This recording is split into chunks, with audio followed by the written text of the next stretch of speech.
before we started recording, one of the things that you said was that you were actually also quite young when you set up your business. So, and you were kind of talking about like having a plan or not having a plan. Do you think that helped when you were setting up, or?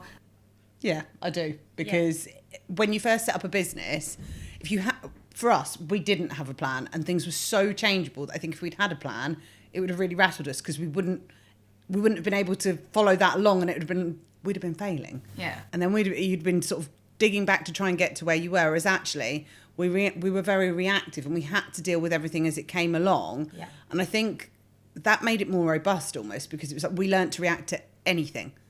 And when you run a small business, anything can happen. Anything literally can change. Anything, and it can change in the drop of like that. Yeah. You know. So yeah, and I think for us not having a plan in the first place and being young, I mean, our biggest plan was, well, we're young enough, so if this goes wrong and we go bankrupt, we'll be able to start again. It'll be fine. Yeah. We had 2 houses at the time, and the real conversation was, well, we'll just sell yours if we've got a problem and live in mine. Live with them. Wow. And each of them had a daughter. What was Holly? 4, 5? Yeah.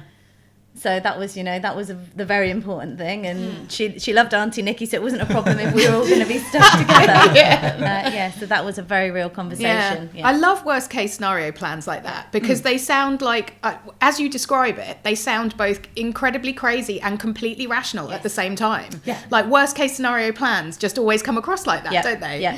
And we had very, our targets for what we wanted to be able to achieve from the business originally were actually just really simple. Just want to be able to shop in Waitrose. First one was shopping Waitrose. Life goals. Life goals. Yeah. First one, and then the second one's to go to Selfridges and have a personal shopper. Yeah. We were talking maximum £5,000 goals in Selfridges. Yeah. But for us, it was just absolutely huge for us to be able to go and do something that we don't like to do ourselves, that we could fund. Yeah.